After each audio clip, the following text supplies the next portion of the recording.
Hi, I welcome all of you to my channel, Science and IT in One. So, today we continue with the Nectar in a Sea novel series. We start from chapter 26. The collector's house on Chamundi Hill was simple enough to find. The hill itself could be seen for miles around, and everyone had heard of the collector and knew where he lived.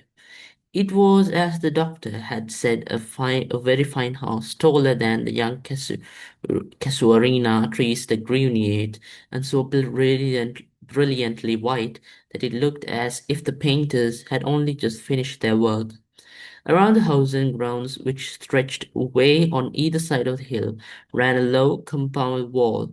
A number of peons were standing about turbaned and belted, which much more imposing than Tannery Chowkidars had been.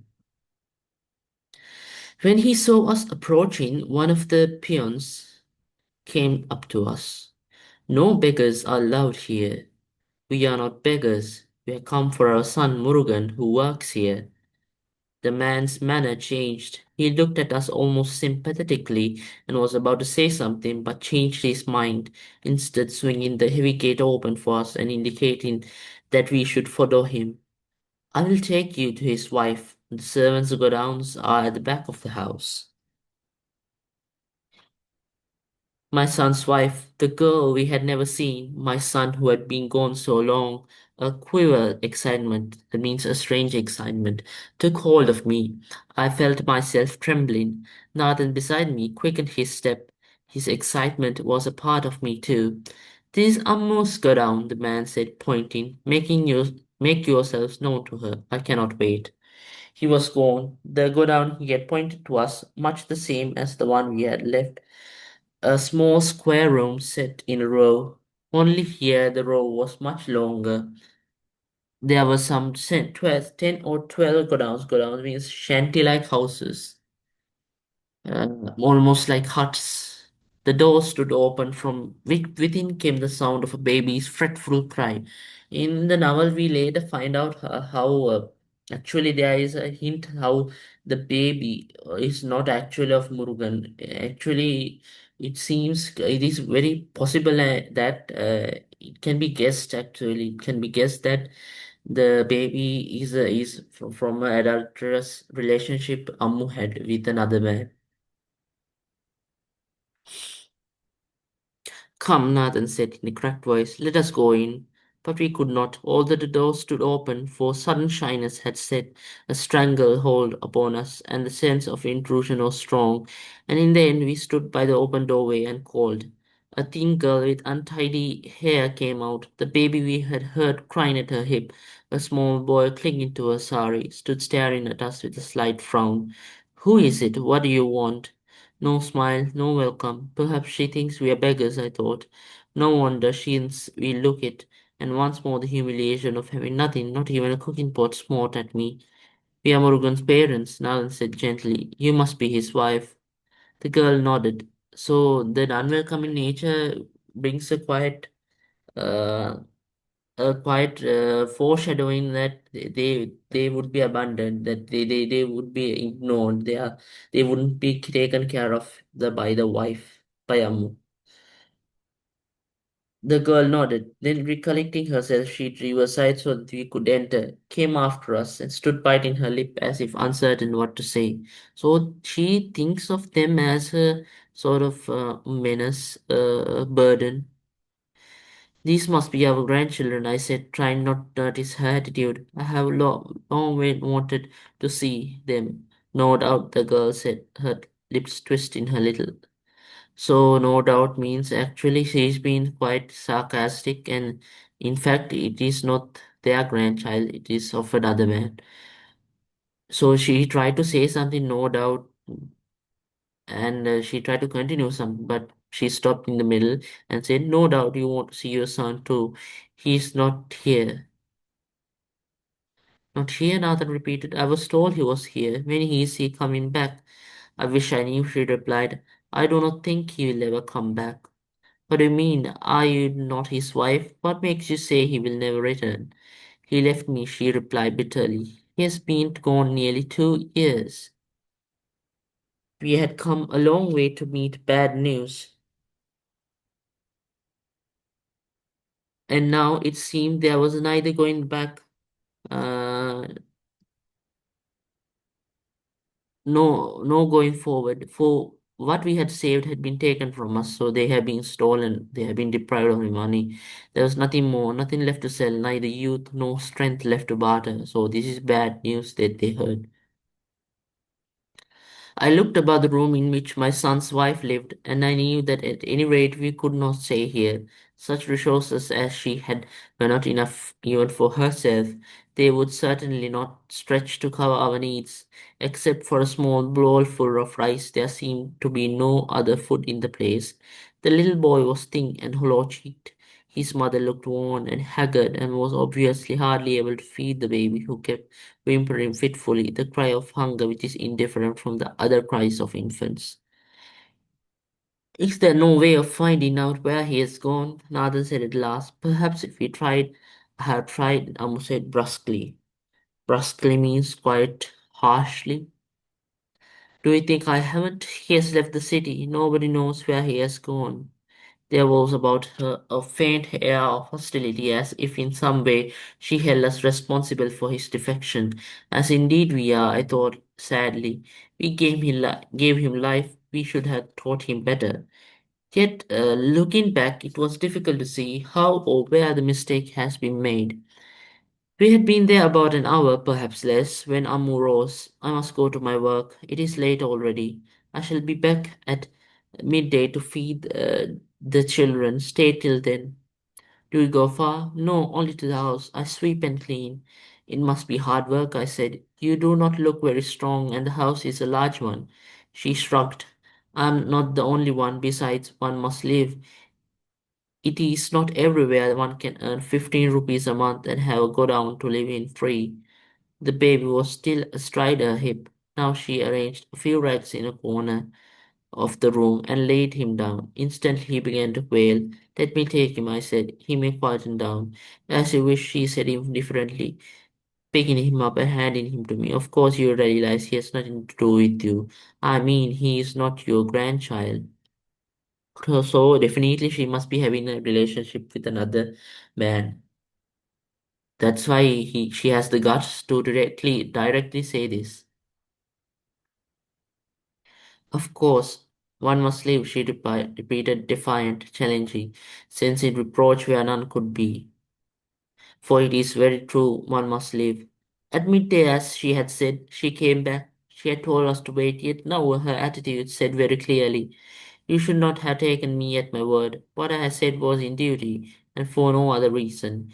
In a sullen silence, she began preparing the meal, lighting the fire, fetching the water, boiling the rice, the baby astride her hip as before, and whimpering unheeded. She did not speak until we had eaten. Then she looked up. Where will you go? Can you return to your village? And when? Said her hostile, questioning eyes. So, so her attitude and the reaction they faced from the poor servant's wife was completely different.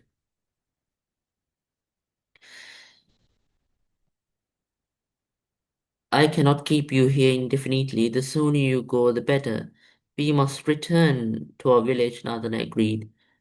There is nothing for us here. We came only because of our son, you understand. She nodded. Yes, he has let us all down. Maybe there were reasons, I said. So Rukmani gets a bit suspicious and becomes quite angry as to why could it be. Whatever claim this woman had on him, still he was my son. I could not let her heap all the blame on him. Her face darkened, anger blotted her lips, and lit fires behind her black brooding eyes. They were the usual ones. Women and gambling, she said harshly. We looked at each other, trembling on the brink of a quarrel, bitterness parting the threads of forbearance one by one. But while a few still held, suddenly the outward semblance fell away. I saw only that she was a very young girl, frail beyond most, deserted by her husband, and doing her best to feed herself and her children. I'm sorry, I said jerkily. I must have been out of my senses. She nodded very slightly, accepting my explanation, blazed dying out behind her face. It is better that we should go now, said Nathan, rising. So Nathan also feels the resentment and the hostility from the woman, actually the girl, Ammu. While it is still light, we are not yet used to this city. Darkness does not help. Where will you go? Ammu repeated her question. Repeated her question. Her voice had taken on anxiety behind the relief which she could not hide. I sensed her troubled, uneasy mind moving from doubt to doubt. No words, the meaning clearer than if there had been. These people were old. These people are old, they are mine through my husband. I have duty to them, but what of myself and my children? I am not poor enough, ragged enough, without two more coming to share our resources. Yet what of them? They have nothing. The shadows of that thought, dull and heavy, moved across her paling face. We'll return to our son and daughter, Nathan said, not replying directly. But of you, what of you, my child? It is we rather than you who should ask. We have had our day. You're still young, the mother of children who cannot help you for many years yet. She stared at him as if unused to consideration, hardly credulous, almost suspicious. I can look after myself and my children, she said, slightly emphasizing the myself and my children so that we might understand, but not in my laws as well. So she gave us sort of a hint that she can take care of the herself and the children, but not in the laws because it's an extra burden on her. I have managed for a long time now.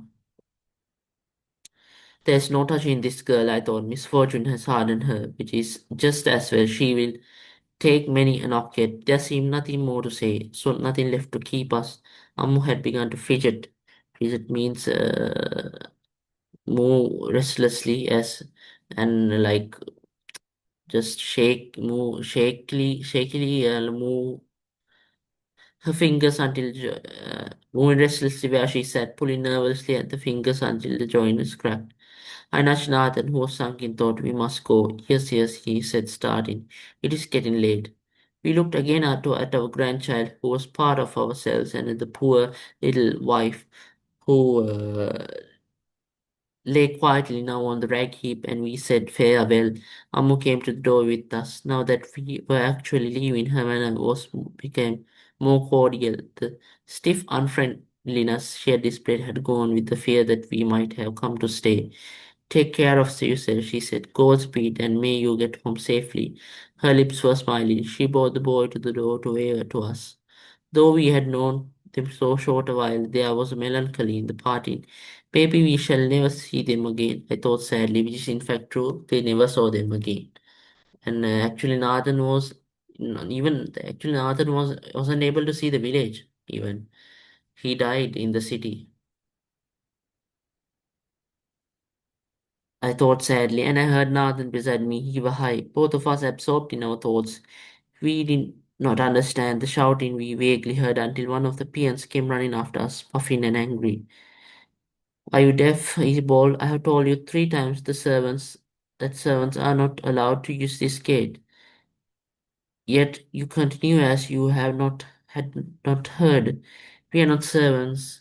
Servants are not, it is all one. You must use the back gate. Come on. If you are seen here, I will lose my job.